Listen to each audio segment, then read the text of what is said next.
Hello everybody and welcome to Absurd Hypotheticals, the show where we overthink dumb questions so you don't have to.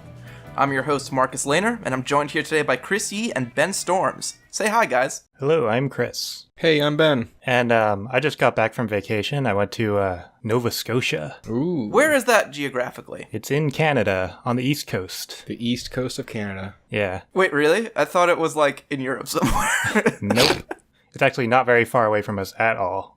It took like an hour to get there on plane. Oh my god, I was literally talking about like, oh, I talked to Ben, but I gotta wait for Chris to hit the time zone difference, so he's gonna respond later. There wasn't a 1 hour time difference. It's a long hour, so, there it is. Yeah, we saw a lot of interesting stuff there that I could talk about, but I saw one thing that I really want to talk about. It's a fashion thing. What? Okay. So, a lot of girls wear like short shorts because they want to show off their legs. Who wears short shorts? Yeah. Oh, sorry, that was a dumb joke anyway. I wear short shorts. Edit it together so it makes it sound like I helped Ben do his stupid phrase. Thank you. Yeah, I saw a girl that was wearing short shorts, but it had pockets, and the liners of the pockets were longer than the shorts. It was like the pockets were sticking out of the bottom of the shorts. Wait, you've never seen that? I've never seen that. That's a thing? Oh, yeah, that's a thing. I've seen that like all the time. Yeah, that's the first time I saw that. You don't know enough scantily clad girls. Why do they do that? I don't understand. I think it's usually where they convert either pants or shorts into short shorts. And the pockets already were at like a reasonable length, and then the shorts became shorter than the pockets. No, Ben, you don't understand fashion. Do they not think it looks ridiculous? Yes, but what it is that's the old way is they used to have pants that they would cut off and the shorts would be hanging out. But now everyone knows they look like that, so when they produce new short pants, they make long pockets in the short shorts that on purpose go below the cut line. That's so stupid, though. I mean, yeah. I guess if they want to use the pockets, then they have to do that. No, you don't use the pockets. Then what? Why are they there, then? Fashion. They're fashion flaps. It's so dumb. They're to increase drag in case you're falling from an airplane. It reminds me of, like, Back to the Future, where, like, the fashion statement was to wear your pockets inside out. Yeah. It's just as dumb as that. What if you could grab them and they would be stretchy? Like, you know how they have, like, those rubber, like, long things that you can pull to exercise with? Like, what if that was already attached to your legs at all times? So, like, you're waiting in line at the Starbucks, waiting for your mocha frappuccino because, you're the kind of person who wears these pants also, and you're like, I could actually, like, take these 5 minutes and do a little bit of a workout and just start pulling on your pants pockets and getting that good arm workout. Just make sure your shorts don't, like, pop off. I mean, they're attached to your shorts, so you're going to be pulling on your shorts. Yeah, but I mean, it's kind of just around your waist, so it's not going to, like, I don't see how they would come off except, like, literally ripping in half, which denim does not do. Denim's a good material. It seems like a pretty big risk to run, Marcus. Your downside is pretty high here. All right, second option. They're stretchy, and they got a clip on the end so that you can connect to kid leashes. Now you don't have to hold your kids' leashes anymore. They're just connected to your legs. They're just attached to your pants. That is an idea, yeah. I mean, if you want to make a fashion statement, I think having short shorts so short that the pockets show and then connecting those pockets to children is really going to do a much better job of making you stand out. I mean, if you're not using the pockets as pockets, you might as well use them as something. And a leash is just as good. I mean, at that point, if you have kids connected, you could fill the pocket with, like, snacks, like goldfish. Like, you can just put a whole bunch of goldfish in there, but... And then, like, cut a little hole in the pocket sleeve so they can just, like, grab inside the pocket from their leash. Yeah, give them a reason to come back. That's what you don't get, is you don't have you need the positive reinforcement along with the negative leash reinforcement. Okay, so, yeah. Patent it. I'm pretty sure no one has patented that yet. That seems like a pretty safe bet, yeah. I think if you went to a patent office with that idea, they would arrest you. What do you call it? This is a very important question. What do you call these leash pockets? Ooh. It's like it has to involve the word tail, right? No, that's the other side of the legs. Yeah, that's the back side. Unless it's the leg back leash. pockets. The leg leash is good. The pet pocket. The pet pocket. Oh yeah, I guess you could use it for your dogs too. It doesn't have to be for kids. Why do we not think about that idea before the whole kid thing? Wait, why is kid leash the first kind of leash we thought of? What's that say about us as people? That's the first kind of leash Marcus thought of. It's the first kind of leash I thought of because I was trying to make, like, this mental image of this really just terrible person wearing these shorts. Okay, that's reasonable. Fair enough. I was building a person out of all the things I find distasteful. So pet pocket, I like it. The pet pocket. Man, we should have just saved that for the ad break, but oh well. All right, anyhow, we should probably do some questions. And actually, this week, we're going to have a lot more questions than usual because we are doing a lightning round. So when we try to come up with these questions, we end up with a lot of ideas that aren't really good enough for a whole episode or just don't have enough depth for us to all explore 3 different answers. So we've kept these on a list, and we're going to blow through as many as we can today in our lightning round. So these are going to be wacky, weird, and we have not planned for these. Whatsoever. So it's going to be a bit different than our typical episodes, and there's going to be way less math. Yeah, any math we do, you should be very, very impressed by because...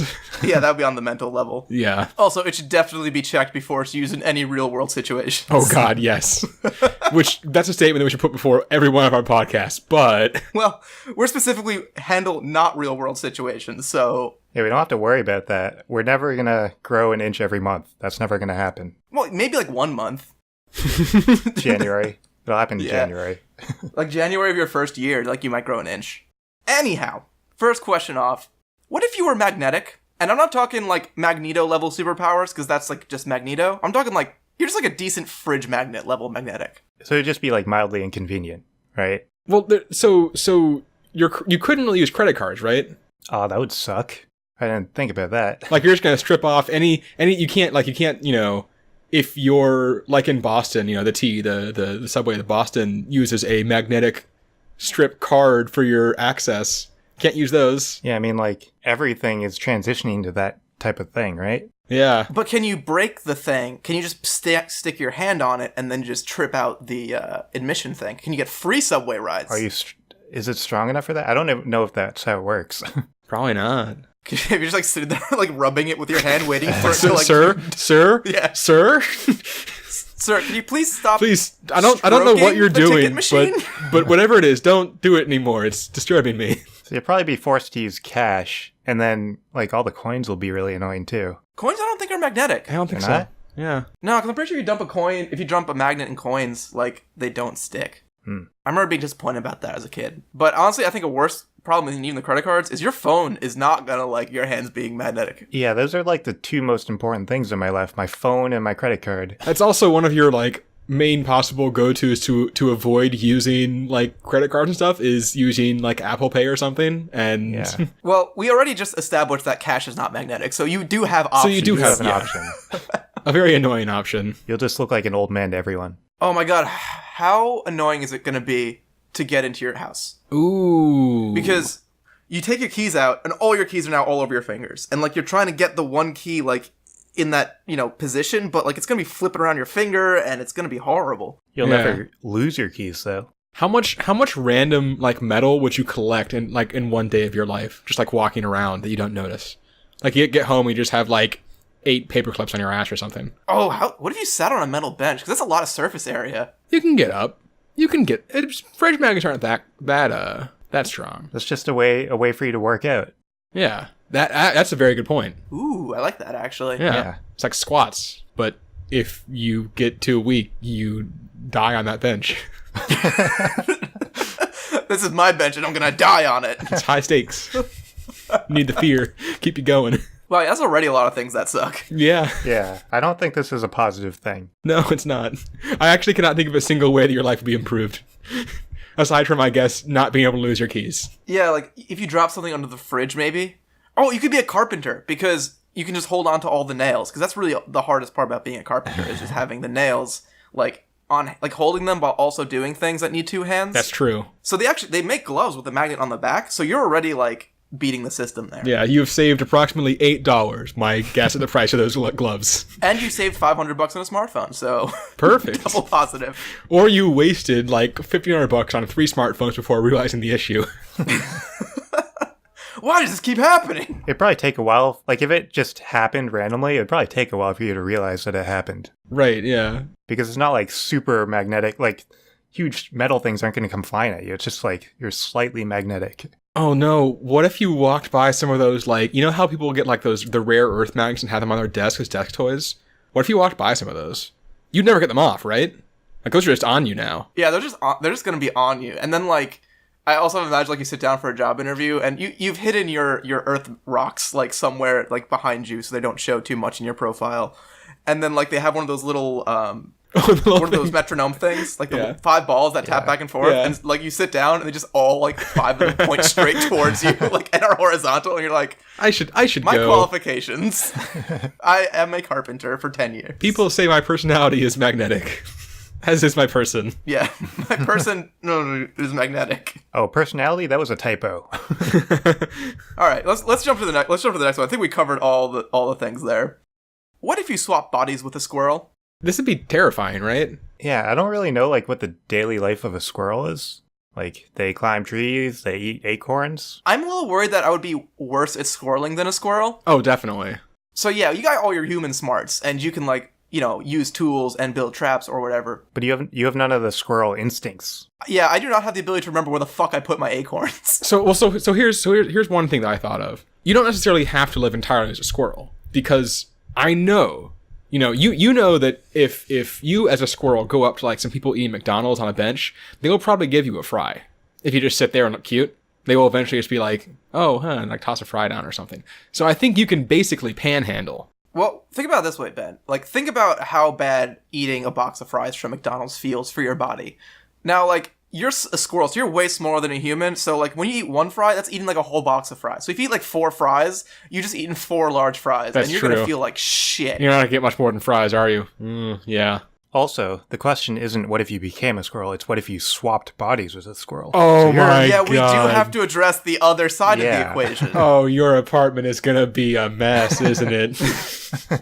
Yeah, I don't really know, like, they're probably just gonna run around in your apartment not knowing how to get out. Yeah. No, I know what's gonna happen. They're gonna assuming they can get outside. Because I imagine the switch has to happen on the outside. Like, you have to at least touch a squirrel to swap bodies. I'm not dealing with this through the walls magic crap. Okay. That's how it always happens in the movies. But, like, you're at least in the same... Like, you'd both be in the backyard. You're not gonna both be in the house. It usually happens when you're asleep. Or in, like, a thunderstorm or something. What if okay, let's meet in the middle. What if you were sleeping in a hammock and a squirrel falls on you? Okay. Yeah, okay. That's a good way to do it. Okay, cool. And you see a shooting star and you make a wish that you wish you weren't human. Right. Yeah. Exactly. And it ironically comes true. Yes. Yes.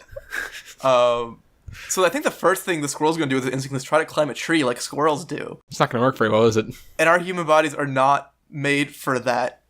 So any careful manicure that you got that previous evening because you're going to treat yourself, your fingers, the squirrel's fingers, I guess, are just now bleeding and a mess. And do you even want that body back now? Like, just all your fingernails are gone. Counterpoint. I don't think the squirrel makes it to the tree because I think it's gonna try to run on all fours and not do very well. Oh, yeah. I don't know if I would do good on the other side running with 4 legs, though. Right, I was thinking about that too. I mean, I guess as a squirrel, I'd try to follow my body, right? Because I don't want it to die. I want to try to reverse this eventually. Right, yeah. Well, I mean, yeah, but you have to figure out your 4 legs. Yeah. I mean, both of you do, so you're both going to be flailing around for a little bit. And I think both of you will figure it out at the same time, around the same time. I like to think I'm smarter than a squirrel. And I also like to think that 4 legs is going to be a little easier to figure out than 2 legs. Like, if I stumble around on 4 legs, I'm going to be at least mobile. Twist. Someone is going to see your human body writhing around trying to figure out how to walk correctly, think they're having a seizure and call an ambulance. You have to figure something out quickly. Yeah, you're not going to be able to get on that ambulance. You're not, no. You can do one of those, like, you hang on to the bottom, but I don't know, like, you're just going to end up as roadkill. You'll be pretty safe in the hospital, though. Your body would be, but how are you going to get there as a squirrel? Yeah. Yeah. I don't know how to get to anywhere. I don't, like, I need Right. GPS. You steal a phone. Actually, if you steal a phone, you can just leave your life on the internet. You have to unlock it, though. Like, there's I'm sure there's places that, they just live most of their lives through the internet. Like, they don't leave their house very often. So you could manage that as a squirrel, and your username could be, like, chock full of nuts as a joke. But people would think you're a human. D's nuts 69. That's 69. Man, doesn't he work? He's, like, on the forum all the time. He always logs off over the winter. I don't know why. All right. Did we solve it? It feels like I we don't- solved it. Probably. I guess. I don't know. I think solve is a big ask on a lot of these, so let's Yeah. say we're done. All We right. didn't solve the magnet one either, so. Nope. We solved it. We said you're gonna be a carpenter, but your life is gonna be bad everywhere. Well, oh, okay. The best solution. This one's more socially awkward, I think, is what if your hands were always unnaturally moist? So I guess the obvious thing is just to avoid shaking people's hands, right? Right. I think you can't give high fives too, because there's enough contact there. People are gonna be like, "Huh." There's gonna be splash. Right. It's gonna be kind of like a little squelchy sound. It's not gonna be great. You don't want to pick up like a lot of glasses or wine glasses. I think you use like exclusive. Actually, I think wine glasses are okay because you can kind of get your fingers wrapped around them. I think you just live off of like wine glasses and mugs. Mugs are your friend. Yeah, anything with a handle. Yeah. Well, even I think it's still gonna be tricky. I mean, I guess you could just wear gloves the whole time, right? Oh no, are you kidding? That's gonna be really uncomfortable. Yeah, have your hands ever sweated in gloves? I mean, is the alternative better? Yeah. Yeah. I guess it's kind of like that question, like, what if would you rather everyone else smelled bad or that you smelled bad all the time, you know? Well, so the other problem, too, is that I feel like the only gloves that are going to actually be, like, a reliable way to hide your moist shame is rubber gloves. And then you're the guy who's always wearing rubber gloves. And is that better than just being the guy with moist hands? If you're a dishwasher, though, and you only interact with people at work. Yeah. Then you have an excuse. It's like, my hands aren't moist, they're just wet. I just washed dishes. In fact, they are so fucking clean. Right. Except your gloves probably smell really bad. You can probably tell, though. Like, if you shake someone's hand, like, you can tell between if it's water or sweat. Yeah. Well, okay, we don't actually say that it's sweat. We just say that it's moist. Yeah, we don't say the source of the moisture. Oh, is it fucking pure grade H2O? Like, squeeze that shit into a Dasani bottle and sell it on the street? Straight vodka. Oh, no! This is what you do. You can do the people with the glasses that make the music with the rims. Oh, yeah. Because they're always wetting their hands anyway. Yeah, you have to wet your hand first to do that. Right. That's pretty good, actually. You could be a fucking savant. Yeah. Or you could save yourself that little in-between step where they just get their finger a little bit wet. Right. Well, I guess you probably have to do that, like, mid-song if it's a long song, so you can not do that, I guess. It's not that impressive, actually. You could break a record for the longest of that. Yeah, just keep going. So, okay, here's a question. If you were to do, like... Oh, God, now this is disgusting. All right. All right. Did you just gross yourself out with your own brain? I did. Okay, so... Don't do it to me. No. If you eat wings, will you slowly wash, like, the wings residue off of your hands with your moisture? Ooh. If you just, like, rub your hands together, will that eventually just, like... Is it just, like, you always have, like, a wet nap on you? Is that... Because that's not bad, actually. That's actually a pretty decent... I might, like, you know... You have self-washing hands. So you're constantly self-sanitizing your hands, but with... I don't think it sanitizes, but it'll at least get, like, stuff off of them, right? I guess. Yeah, like, if you're gardening or something and you got dirt on your hands, it can just, like, get off. Yeah, it just depends on what you get on your hands. If it's grosser than sweat, then it's a good thing. If it's not grosser than sweat, then it's a bad thing. Right. So most of the time it's a bad thing, but every once in a while... Well, yeah, we're dancing around the biggest positive of this, and I think we've all been thinking it for the last 5 minutes, is that jerking off's gonna be fucking great. Marcus, I'm not gonna lie, I had not thought about that, but as soon as you said that... I was not thinking about that either. As soon as you said that, I realized exactly what you were talking about. Yeah, once I said we're dancing around the intro, I was like, oh, got it. Oh, no. Oh, well, we all got there now. Well, I guess that's a good place to end that one. Well, yeah, we hit the best part about it. I guess I'll ask the next one. What if you were Gandalf and had to get the ring to Mordor? First off, you don't give it to a fucking hobbit. You got a world with, like, trolls and orcs and armies and elves and dwarves and rangers and giant spiders and nasty ents and all this dire wolves and shit. And it's just like, oh, let me pick the person that's, like, a tiny human who was already, like, the weakest thing of its size. I do have to say, there is something really funny about it. It's part of the rationale there, right, is that hobbits can, like, sneak around and stuff. So they're like, oh yeah, let's stay with a sneaky hobbit. And also, like, 9 other people.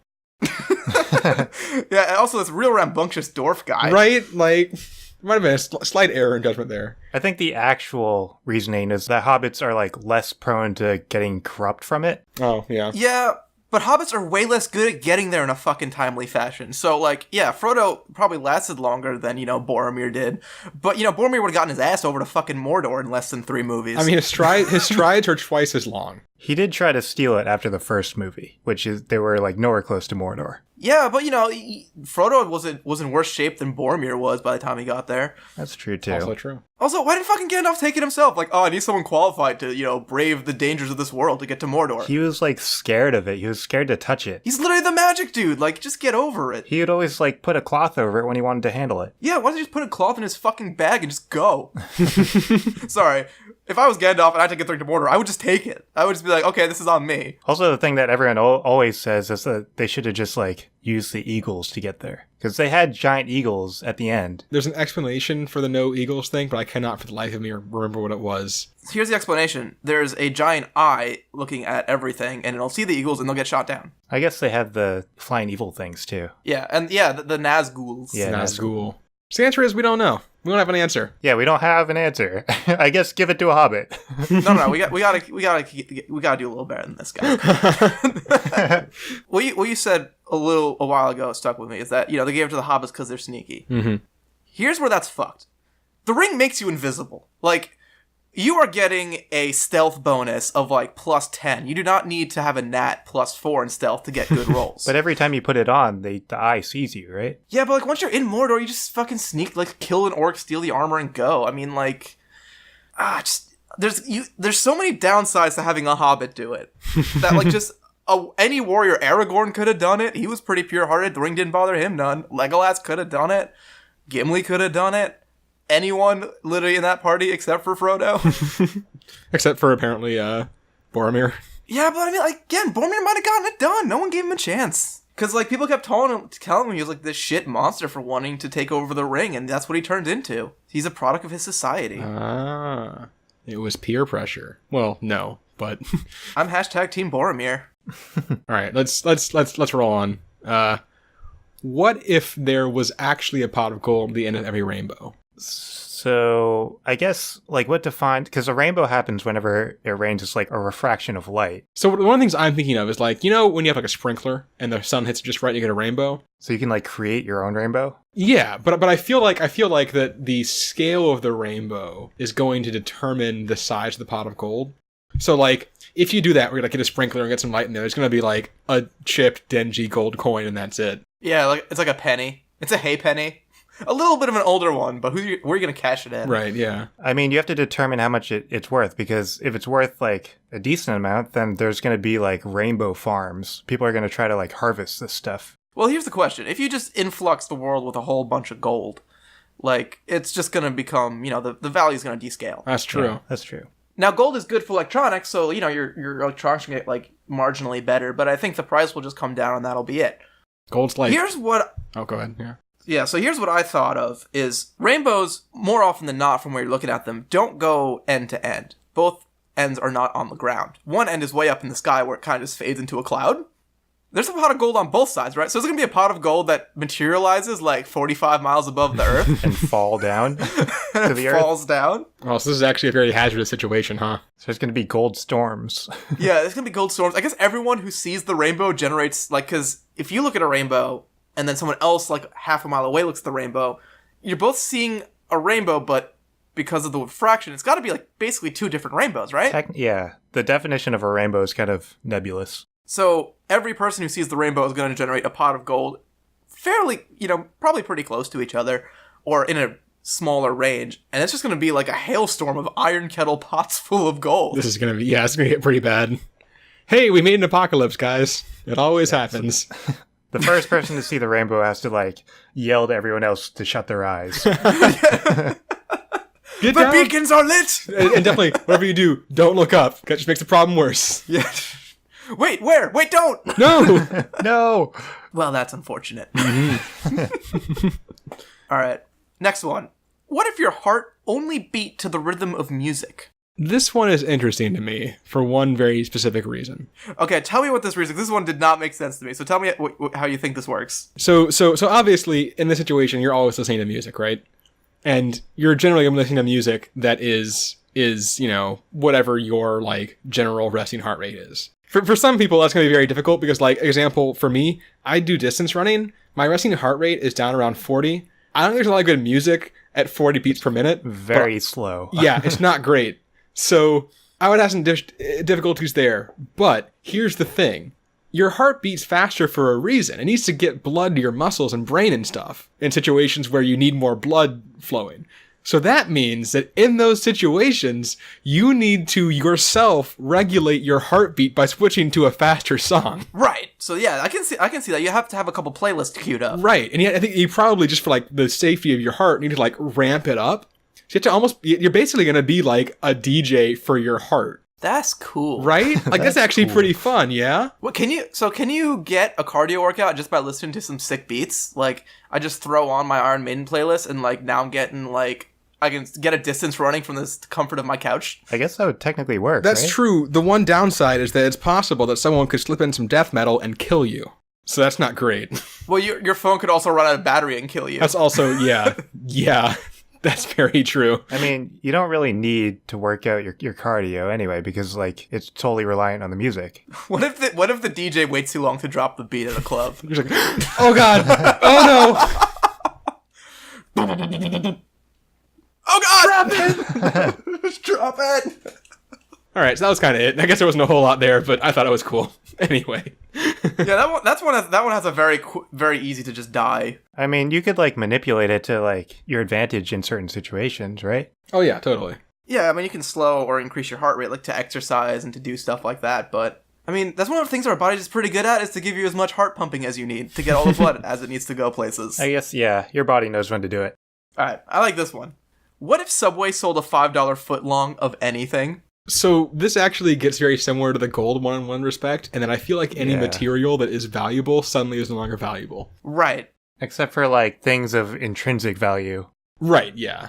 Like money doesn't actually have value, but there are other things that do. Yeah, can I get a $5 footlong of $5 bills, please? Right, exactly. And loop it right around. But I guess since you can do that, everything loses value. Because you can just convert your $5 footlong of $5 into $5 footlongs of anything else. But then, like, if you need something specific that's expensive, I can't really think of an example right now. But, like, I don't know, if you need like a certain type of metal or something to build something. Mm-hmm. You just Yeah, like the shit they put in iPhones that they make all these countries mine, and it's horrible. Diamonds.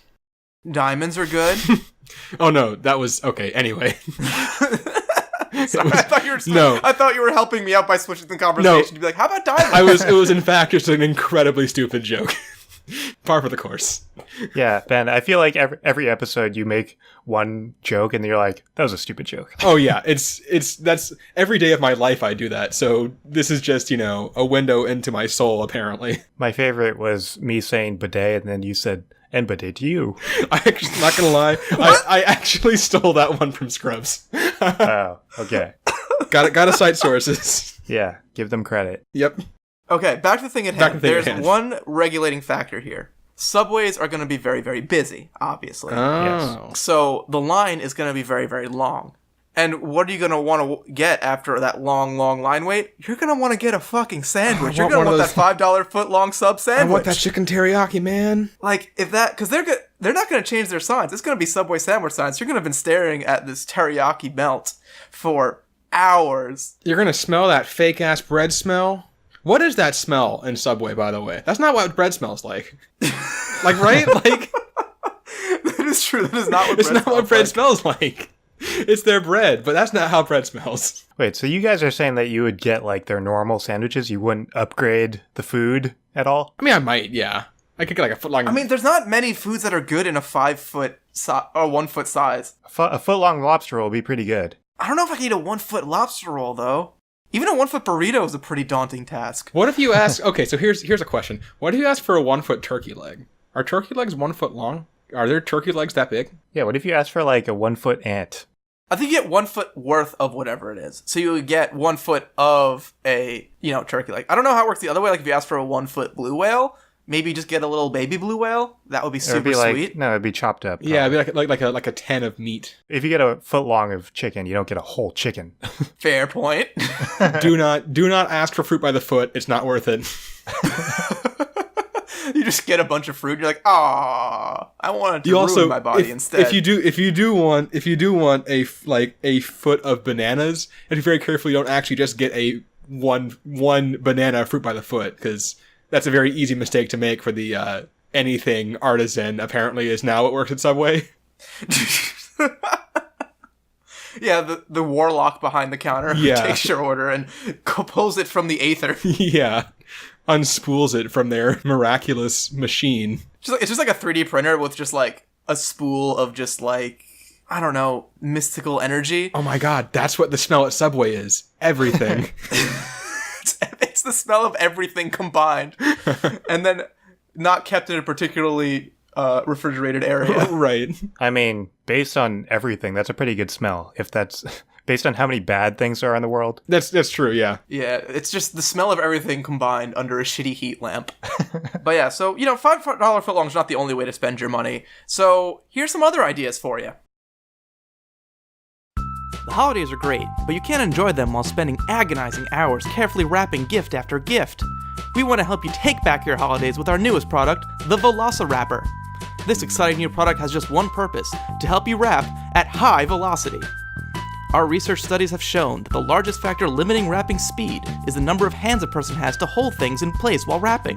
The Velociraptor ups your paper holding capacity by 50% with our patented Velociraptor claw shoe.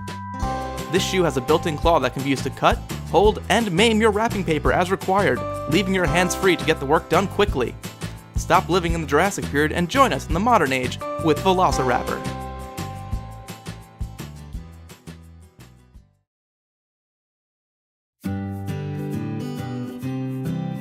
Wait, what? Is this an ad? Ben? Argus? Are you guys there? I mean, I wasn't really expecting this.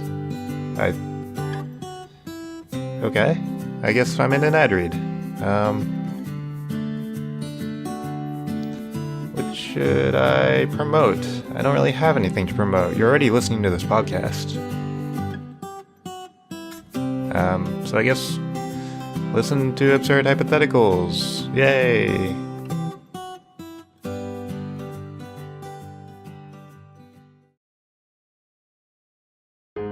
What happens to a barbarian when he becomes too weak to crush his enemies, when he needs to wear thick glasses just to be able to see them driven before him, and when his hearing fails to the point that when his enemies' women lament, all he can do is say, "What? You're going to have to speak up!" Coming soon to a theater near you, Conan the Octogenarian. The Chicago Tribune calls it unbelievable that this movie was made. The Atlantic says, "Did they just make this for the pun? Really? That's the only thing that makes sense." Calvin, age 84, from Lazy Oak Retirement Facility says, "It's great to get some representation in summer movies. Also, what was your name again? I'm sorry, you're going to have to speak up." Conan the Octogenarian, coming soon.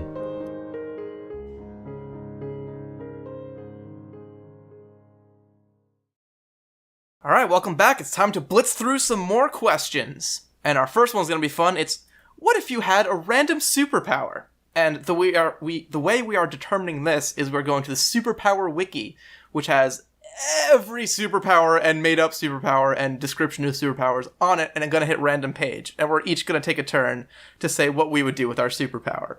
Ben, why don't you go first? All right, okay. Well, I think we should all wait to click it until it's actually our turn so we get the in-the-moment reaction. Is very important. Yes, I agree. All right, so I will go first.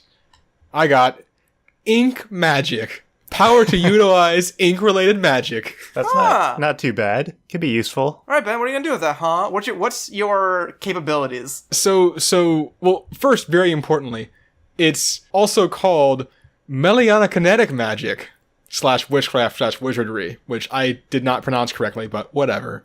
Who's going to call me out on it? It's magic. So you can magically manipulate ink? Is that useful at all? Can you, turn things you draw into... I guess you can still manipulate it when it's dry, right?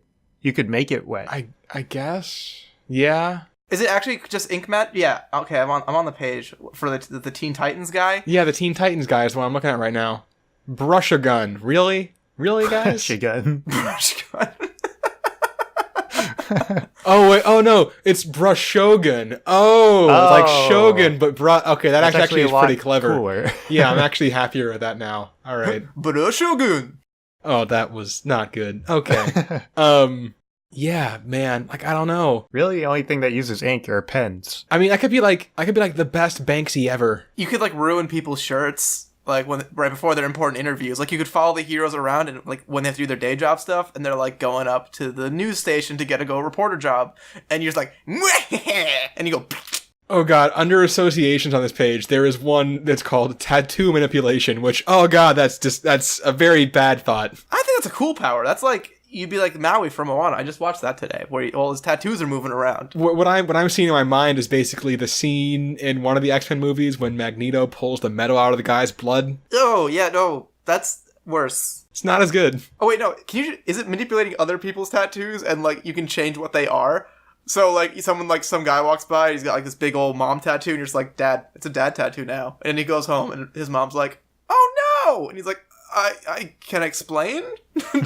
Actually, you could probably make some pretty good money if you, like, were a tattoo alterer, right? Yeah, a lot of people have this, they, like, regret their tattoos. Yeah, and you could, like, just change that or, like, move it into, like, a very fine line down your back so it's really hard to see or something. Do you morally, if you have this ability to manipulate tattoos and someone comes in with their ex-girlfriend's name and they ask you to update it to their current girlfriend's name, can you in good conscience do that?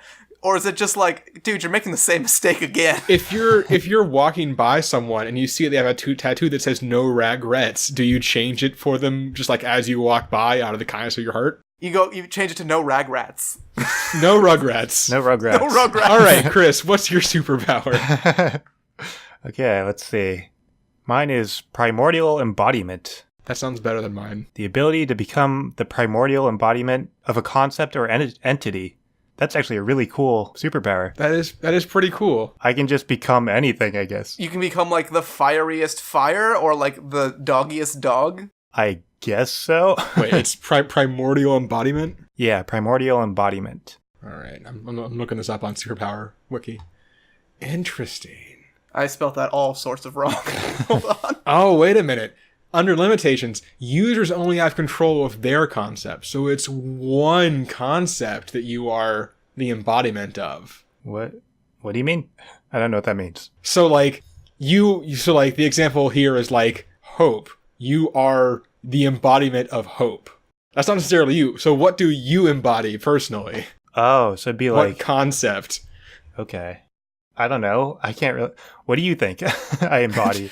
Chris, this is a big personal choice for Chris. This is very personal. It's not something I choose, though. It's just like what I am to other people, right? What I embody. What do the people in your life need more than anything? What do they need? Yeah, on an emotional level. They need French fries. I am the primordial fry. Long before Napoleon took over France, I was there. Specifically sweet potato French fries, because those are way better. Ooh, they are way better. So I'd just be like a giant sweet potato, I guess.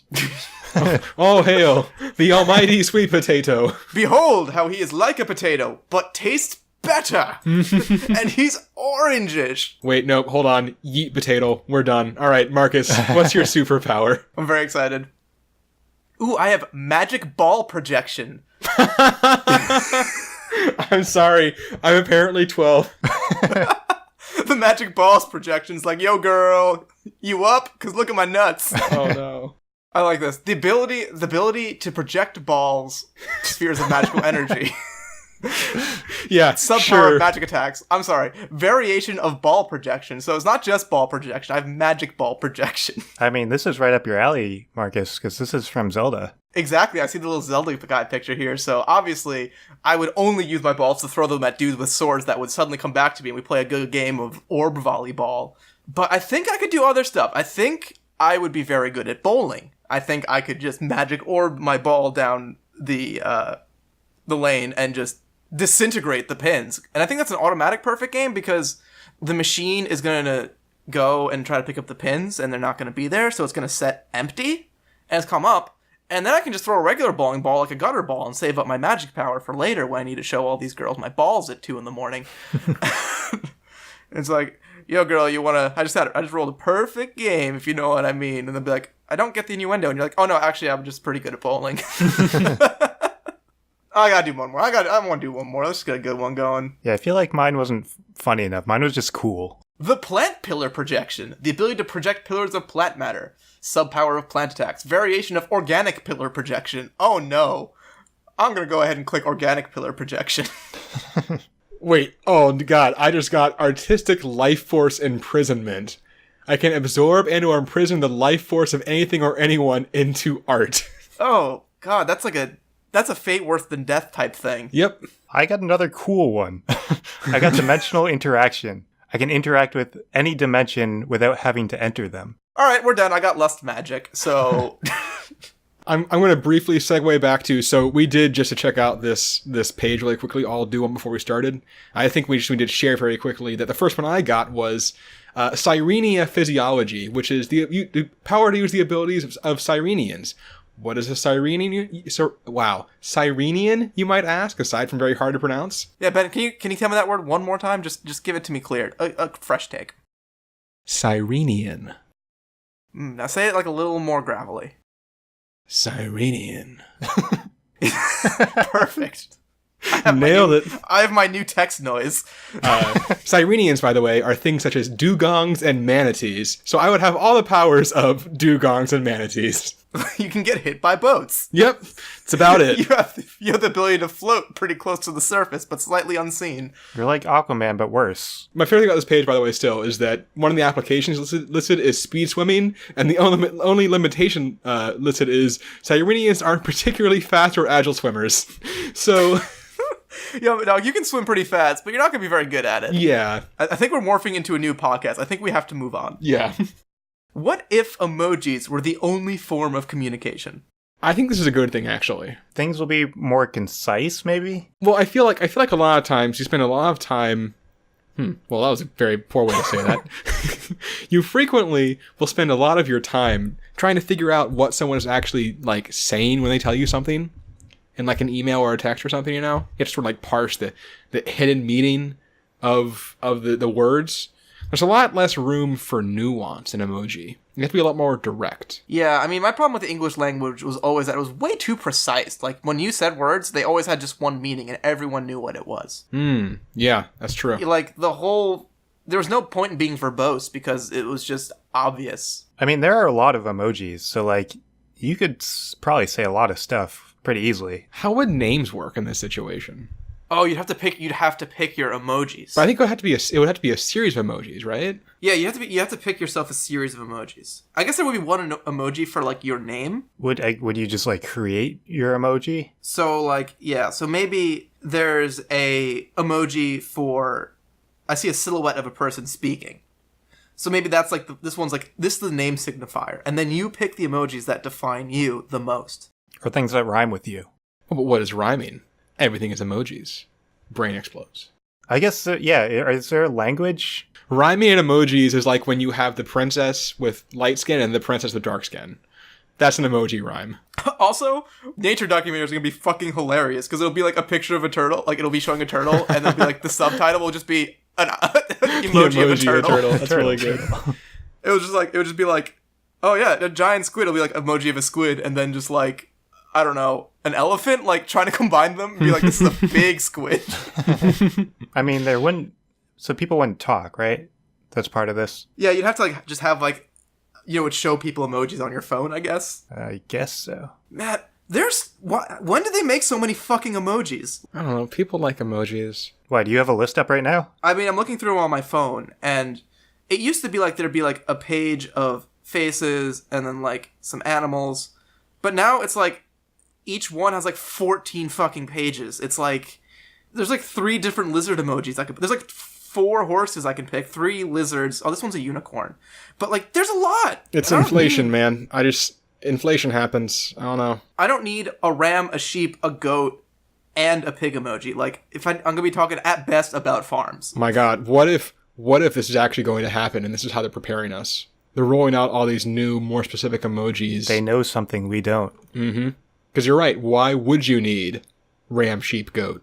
Unless you needed to be able to distinguish ram, sheep, and goats. It's just a real slow and shitty version of Rosetta Stone. Yes. Can every language be translated via emojis? So, like, what if instead of everyone learning all these languages, everyone just learned their native language plus emojis? That's an idea right there. I think it's a bad one, but it is an idea. Because, like, English has the alphabet, but, like, Chinese doesn't have an alphabet. They just have a separate character for every word. So that's basically emojis, right? Did China just beat us to it by, like, hundreds and hundreds of years? Right. Yeah, it doesn't really work out so well, because they don't use it either. They use a phonetic alphabet. So I guess the answer is it really sucks, and you'll find a new way around it. So the answer is tried it, didn't work out so great. Yeah. Here's another thing that's probably not going to work out great for you. What if pigeons followed you everywhere? Like every single place. Like Yeah. the bathroom. If you close the door on them, what do? They'd find I a think way you just in. gotta be fast. Like I feel like there's only gonna be one or two in front of you. Yeah. So I guess one nice thing is that you can like carry bread around without any concerns. 'Cause it's gonna follow you anyway. So just keep your bread out. Maybe if you had enough foyers, you could reduce the number enough, like till it's just like maybe one or two make it through. Just have 10 foyers. Yeah, it's like when you have to go in like a clean room environment and like a lab, and you go through like a bunch of sealed doors. Yeah, and you have to have something there to attract the pigeons. Like you gotta put like some loose French fries in foyers like 3 to 5. Yeah. And that's gonna take off all the hungry pigeons. And then like if one pigeon's not so hungry because he's in the heat, you have like a sexy pigeon in like foyer number 6. And I think that covers all the needs of pigeons. So is French fries and sex. So I mean, I think that's just about all you need to get rid of all the pigeons. So maybe not the worst. You still got to leave at some point though. You're always gonna get more pigeons. And plus, I guess on your way out, like that pigeon in foyer 6 is gonna have such a fucking smug look on his face, like leaving. It's like, yeah, you got rid of me, but like I had a much better time than you did in there. I like the image of like if you get on a plane to fly somewhere, then there's just like a swarm of pigeons flying behind you, flying behind the plane. I don't think that works, because planes, last time I checked, are real fast. So pigeons would still follow you though, so eventually they would get there. Oh god, what if one snuck in there with you? That'd be a miserable flight. Yeah, they would get into the plane too. What was that? I saw a picture on the news of somebody had, like, some biologist person went on a flight, and they booked, like, literally the entire center aisle. Not, like, one center aisle, like, all the center aisles for, like, half the plane. And it was all hawks. Oh my god. Okay. And I'm just like, that's either the coolest flight if they're not super loud, or the worst flight in the fucking world. Right. And they were just flying like coach, right? Yeah, they're just flying coach. Like, oh my god. Because what else are you going to do with them? Because they need to fly in a like a pressurized and climate-controlled environment. That's the word I'm looking for. And that's not the luggage area. So, and they don't make extra planes for animals. So it's just like, you just buy out the plane. Oh my god. I think they do it with other shit too. Like, I think they do it with bees. I think there's bees too that can go on international flights like that. But bees you can contain. Can you? Can you really? You have a container of bees. You can't have a container of hawks. Damn it, I can't find it over this one. Oh my god. There's bees that made a nest on a plane wing, and the plane was delayed because there was thousands of bees on the plane wing. That is terrifying. That is absolutely terrifying. How have they not made a movie about that yet? I mean, snakes is better, right? Snakes is definitely better. I don't think snakes are better. Well, snakes are stealthier than bees. Bees on a plane is a very short movie. Yeah, but bees are everywhere. But that movie's like 5 minutes long. Everyone gets stung and dies. I also feel like bees make a way worse movie animal. Like, they just kind of buzz at you, and then you just kind of pan away. And it takes like a lot of bee stings, so there's only one way that bees can kill. Like, a snake can strangle, a snake can bite, a snake can, like, I don't know, jump in your mouth and go down your throat and kill you, like, alien style. Bees can go, like, in your nose and in your ears. But still just, I mean, I guess there's only one way you can be approached by a bee. There's lots of ways to be approached by a snake, or, like, stumble upon a snake. Yeah, bees only approach loudly and fairly slowly. Right. The bee is a very fair creature. Yeah, the bee lets you know what's up before he gets you. Yeah. It's like, yo, I'm sting you. Wasn't this about pigeons? It was about pigeons. Yeah, we kind of got far away from Veered away pigeons. from pigeons. Wow, we really drifted that one, guys. All right, we're going to circle back for one last thing on pigeons. I think my last question with pigeons is, can you ever eat French fries again? No. Nope. Well, you can eat about half of them. I think you basically, if you're going to eat French fries, you have to throw half of them over your shoulder as an offering and then run while shoving the rest into your mouth. And then go through your 10 foyers. Right. Yeah, you're just charging through your foyers like a madman, like spilling fries. Yeah, fries on the floor. flying Like, behind you. like you slam the last door, like you slide down against the back of the door, and you're just like, and you look down and you have like 4 French fries. Okay, I guess I'll ask the next one. What if nobody ever needed sleep? So you, like, aren't tired, and you never get tired. Can you still choose to sleep? I think you can still choose to sleep if you want, which is the best scenario. Right. Would you sleep if you weren't tired, though? Well, so I feel like it becomes a power play at some point, right? Power play. Like if you were just like sleepy in the middle of the day, that's just like a sign of just like how like powerful, How wealthy and you wealthy are. you are. Yeah, like you can just you don't have no need to do this, and you're deciding to do nothing, literally nothing, for an extended period of time. I mean, I was thinking like if you're on a flight and you don't want to, you're like bored on the flight, you can just sleep and then you'll be awake Also, in that. a few hours and the flight will be over. Could you keep yourself occupied? Could you keep yourself busy for 24 hours every day? I think I could. I could. But like legitimately like occupied, like I mean we do a lot of stuff, but like the actual hours we spend on all the stuff that we do, isn't that many? Like I mean, I think if this happened to everyone, then yes, I could occupy myself. If it was only me, then I don't know, because everyone else would be asleep. But podcasts would probably get a lot more popular. I was thinking about like how much like there's all this like this huge list of TV shows I say I'm going to watch that's someday. If I have an extra 8 hours of productive time a day, that's a lot of time you can put into that. it is a lot of time. Yeah. Someday I'll finally finish One Piece, the anime series. No, you won't. That's actually impossible. I'm getting close, Ben. I'm getting fucking close. I think. I don't know. I'm episode like 650. That It's is fucking. It's ridiculous. that is the number I would have said as a joke to say how hilariously long it is, not realizing it was actually accurate. No, it's like way past that. Like I'm not even like in the latest season, and the seasons are like 80 episodes. Jesus, that is absurd. But here's the thing about watching it. It's not like I'm watching 720-minute episodes. I literally skip ahead to like 6.5 minutes in before the new content starts. The rest is just the intro and like the preview stuff. And like the last 4 minutes are cut off. And then it's like just 10 minutes in between. And you don't even have to watch all of that. Why are you? So really it cuts it down to like 6 minutes of episode content per episode. Why which are is, you doing this to yourself? well, because now I'm an adult, I can skip only up to the 6 minutes. And then it's fine and entertaining. Fair enough. All right. What else could we do if we didn't have to sleep?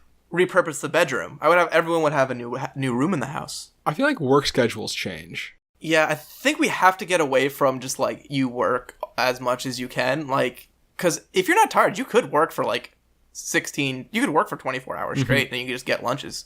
Like if you spend a week, 24 hours a day at your job, the amount of shit you would get done would be fucking ridiculous. Yeah. But I don't think you have like the mental capacity to do that. Even if you're not But I mean- tired, Well, but you're still not going to want it to do says you that. have peak focus at all times on the question. Peak focus, but yeah. Even when I'm like refreshed, like right when I wake up, I don't want to work all the I time. guess that's true, yeah. Have you ever had a productive hour and like it's so productive you're almost like a little bit scared about it? Oh, yeah. Like you're taken aback by like when you finally dig in at work and they're like, I'm gonna like get this thing that's been hanging on for like a week, and then you sit and you just like do that and like all the shit you were gonna do that whole week in like 2 hours, and you're like, what the fuck? Yeah. Who am I? Should I be doing this all the time? Can people achieve this on like the regular? And you just kind of like, it's like you start flying and then suddenly like you're way too high. You're like, whoa.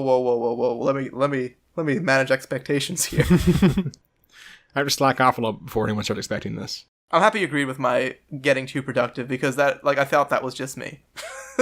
Nope. I think everyone does that. I don't think we'd be too productive with the next question, which is, what if you always felt like you were being tickled? That would just suck. So you never get used to it? Like you don't like... No, I don't. I Oh, feel like man. no. You cannot get used to it ever. Like, I don't know what you guys' You'd sibling probably just situation is. Die, right? I feel like you... You I feel like you would die. You wouldn't be able to do anything. Did they do this in Guantanamo Bay as when they couldn't do the waterboarding anymore? Oh my god. That is, for some reason, like, seems worse to me than waterboarding. Yeah, it's like tickle torture, and you're like, oh god, no. It's like a weird, like, it makes you happy, sort of. No, the thing is, like, when you're tickled longer than it's funny and shocking and entertaining, like, when you're actually just, like, in the this is not fun mode, it is super fucking frustrating. Yeah. Because, like, your whole body spasms, and you're like, stop it! But It's you're like, laughing. damn it! Well, you do stop laughing after a minute. I've never gotten tickled long enough to stop laughing. Did you have older siblings? I do. They were nicer than my older siblings. No, there's definitely, like, a very quick point that comes up where you're just like, no, now it's no longer okay that I'm getting tickled. I mean, I guess you just have to force yourself to, like, go outside and do stuff and, like, just accept that people are going to be looking at you. But, like, you're going to need to eat. Can you eat? I think if you really try, you'd be able to eat. The bigger one is like, can you drink something without like breathing in water? I think if you tried really hard, you'd be able to get at least some down. Yeah. What if you have, like, what if you just Novocaine your body? I mean, I don't think that would help based on the premise of this question. You always feel it. Well, let's say it's the nerve endings that you can numb. If you can numb your body, you can maybe make it through the day. Okay, so you have a numb body. Can you function with a numb body? People do it. Wasn't that the villain in one of the James Bond movies? A not particularly good one. There's definitely they definitely played into the no pain one, which is like one of those things where like for like the first blush when you're like as a kid you're like, oh, that's so cool, and then like the second you're an adult you realize like, oh man, that's really gonna be suckish. That's gonna be really unfortunate.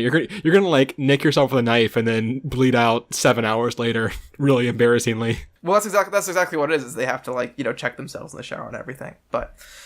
Now we're in weird, depressing territory. So if this one is not. This is for a question about being tickled. This has gone dark very places. Dark. Pretty dark. What if you had to end every conversation with an insult, fuckbag? You suck. You guys both got there before I could. I'm very sad. Motherfuckers. That's right, Ben. You're just fucking slow. Yeah. That one was already an insult, so I don't know if I had to end it with another insult. Yeah, that's actually a good question. You have to double up if you're actually trying to insult someone. You could hide your insults then. What if you just decide like. As a joker, you're saying like "hi asshole" every time you see someone. That's actually pretty close to my normal canter. So I mean, I don't know if people would notice if I had this problem. I would not notice for a while with you, Marcus. Not gonna lie. Yeah, that's how you know you've known people too long. Is when it's just like you can just greet each other, which is like, "Hey, numbnuts," and it's like, "Sup, bitch?" And it's like, "All right, we're just doing this." How insulting does it have to be? I mean, the person has to be insulted. Right. But can he just be like a little insulted? I guess so. Can you just be like, hey man, how's it going? And by the way, that shirt's a little too baggy for you. Do I consider that an insult? You think that's an insult? I don't know if I consider that an insult. That's just like constructive feedback. Fair enough. Okay, so what about I gotta get a little rawer, a little more rough there. Yeah, like we'll keep the shirt is baggy is the problem. Yeah, the shirt is baggy. So how do we? So our first level is, oh hey, your shirt's a little baggy, man. Is not that's not good enough for the insult line. I got one. All right. Hey man, it's been a while since I've seen you, and by the way, you look like you're in a circus tent right now. That's a little more insulty. That's pretty good. That's pretty good. That goes like he's like. But that could be almost construed as a compliment, because he could be like, oh, maybe I lost a bit of weight. So maybe you have to find things that are negative one way and positive the other. Right, it's all about, like, it's about, like, very backhanded compliments. It's forehanded insults. Is that a thing? It is now. Yeah, like, you have to like, be very careful with your phrases. Like, you can't say, hey, man, like, good seeing you. You know, your shirt looks like you dressed yourself blind this morning. Then it's like, oh, I get it, my shirt sucks. Right. But you could be like, hey man, it's been a while since I've seen you. It looks like a blind man dressed you, but he was doing the best he could. And then it can be like, oh, maybe it's a pretty fashionable blind guy. Because you can twist that in your mind to be like, What if you ask a slightly insulting question of them? Like, have you ever noticed Then you get a slightly insulting answer. Oh, there you go. You ever noticed that one of your eyes is way bigger than the other one? God, no, I hate... That is the fucking... You have to watch that, because if you get either a compliment or, like, a negative comment from a stranger on the street, that sticks with you for the rest of your goddamn life. That's true. They don't know you. They're not...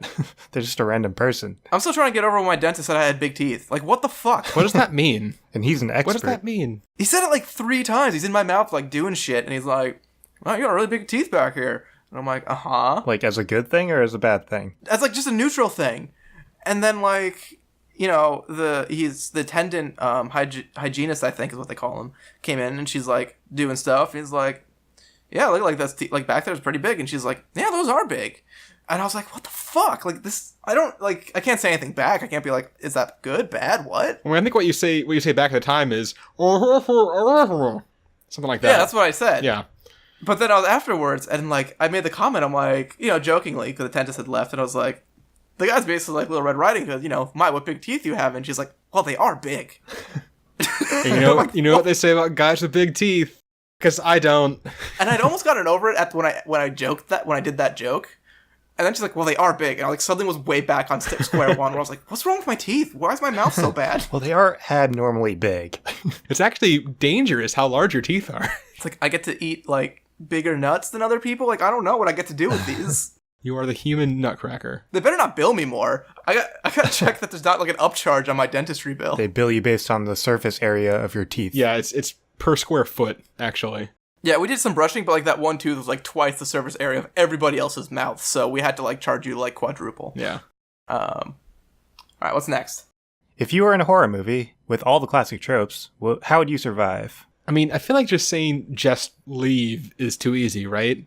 Like, don't be in a Depends situation. because there's a lot of different subsets of horror movies, right? Yeah, am I allowed to say just be the white dude in the movie? But hold on, you gotta be really careful because if you're the white jock, Yeah, if you're the jock, you die. yeah, The white dude with the quiet but sexy girlfriend. You have to be the innocent girl. The innocent girl always lives, Yeah, but the worst shit happens to her too. that's true. other than dying. Also, if it's me, how would I survive a horror movie? I would be tough pressed to change myself into the hot girl character in time before this Frankenstein monster comes and eats my brains. Marcus, you can do anything you put your mind to, and I believe that. I mean, I can do anything I put my mind to, but I can't do anything I put my mind to in any time frame I'd like. I mean, you have to improvise. Just MacGyver it. Look for like anything that looks like a wig. Just stuff your shirt, You can do improvising, but human beings are very good at spotting fake. but not monsters, not horror monsters. Most of them have very bad eyesight, actually. Yeah. Yeah, but it's not about what the monster sees me as. It's about what the audience sees me as. Because you have to become that character. That's yeah. true. That's a good point. Could you become? I think it's easier to become like the best buddy character who dies like last. But is that really better? Like if you, But if you're no, you die last, but you have to make a switch. So once you're down to like the last 3, and like the monster's coming at you from the hallway, and like you would typically do your scene where you're like, no, buddy, I'll hold the door. I'm gonna, keep this door closed even though it's futile. Instead, you grab your buddy main character and just fucking toss into the monster. And now you, by default, are the male lead. Oh. So you play by all the tropes until the very, very end. Right, in which case you stab your friend in the back, and you're like, I don't give a fuck, I'm not getting cut up by the scissor hands. And then the audience is like, what? What just happened? Actually, out of curiosity, so if you were in a horror movie, if you're not going to be the person who lives, it's best to be the person who dies first, right? Yeah, that's true, actually. I would agree with that. Because generally you just get jumped and die pretty quickly, and like you don't have the whole like, oh my god, I'm going to die part. Yeah, you just don't- kind of Usually the person that dies first doesn't actually realize what's going on. They don't realize Right. that there's a monster. Maybe this person after the first person dies, because I think they always make the first death gory for dramatic effect. Like, the first guy goes in a wood chipper. The second guy just, like, is found murdered in a room. But if if at least one person dies before you, then you're going to know that there's a monster around and you're going to freak out. right. So I guess is that psychological aspect worth avoiding? I feel like it is. And plus, if I die second to last, I can be, like, the trashy cheerleader girl, which I think is a look that's easier to pull You off. could totally pull that off, Marcus. I believe in you. Yeah, like, maybe I'm on a tropical island, maybe I grab some coconuts and some hula skirt stuff, and I'm like, alright, I'm set, I'm gonna die second, but it's gonna be the best death. You just cut off like 80% of your jeans and you're golden. Yeah, and leave the pockets hanging out, and then the monster grabs me by my pockets, ironically. Oh no. It's okay because you have your guard dog leashed to your pockets. That would be a twist in a horror movie, where, like, they just, like, the main characters are running around, but, like, actually the first 2 kids who, like, disappear and are assumed murdered actually just take care and kill the monster. Then there wouldn't be... And you go into, like, the living room basement where it's, like, the dramatic reveal of the corpse, and it's, like, the monster that just has a fucking shovel in its face, and it's like, yeah, figured it out. It was weak to shovels. But then, I mean, what would the rest of the movie be? There wouldn't be a movie then. It's like play cards. I don't know. Yeah, they were originally going to go on vacation or something Yeah, cool, just do so, that. like, they It could just turned into a chill rom-com. in the woods or something. Yeah, there's nothing wrong with that. That would be a very interesting movie, actually. I would watch that. A horror movie that turns into a rom-com. Yeah. So you basically want the reverse of a Simon Pegg movie. Right. I was going to say that basically is just Shaun of the Dead, but Wait, no, Shaun of the Dead goes from, well, it goes pretty quickly into zombie movie territory. Shaun of the Dead is basically just consistently a zombie movie and also a rom-com. Yeah. Which is an interesting balance. I like the ones where it switches, like the, what's the cop one? Oh, Hot Fuzz? Hot Fuzz, yeah, where it's like starts off as just like a weirdly paced drama, I guess, about a cop retiring and going to live in this small town, and then it just like fucking takes a 180 and is like, oh, by the way. From Dusk Till Dawn did that really well. It's Yeah. It was like a crime, like there were 2 criminals like on the run or something, and then like halfway through it just turns into a vampire, like a vampire movie. movie, yeah. Yeah, but I think we're once again morphing into a different We podcast. have. So I think I think we're gonna call it here. Get ready for next week's episodes. Next week's questions. It's all gonna be just one episode. And those questions are: what if the Earth was twice as big? And what if you are what you eat? If you have any questions, comments, or your own hypothetical idea you want us to answer, let us know. You can reach us by email at absurdhypotheticals@gmail.com, send us a tweet at absurdhype, that's HYPE hype, visit our website, www.nerdchomp.com/absurdhypotheticals, and if you enjoyed the show, don't forget to subscribe and leave us a review on iTunes. It really helps out the show and lets us keep making it for you.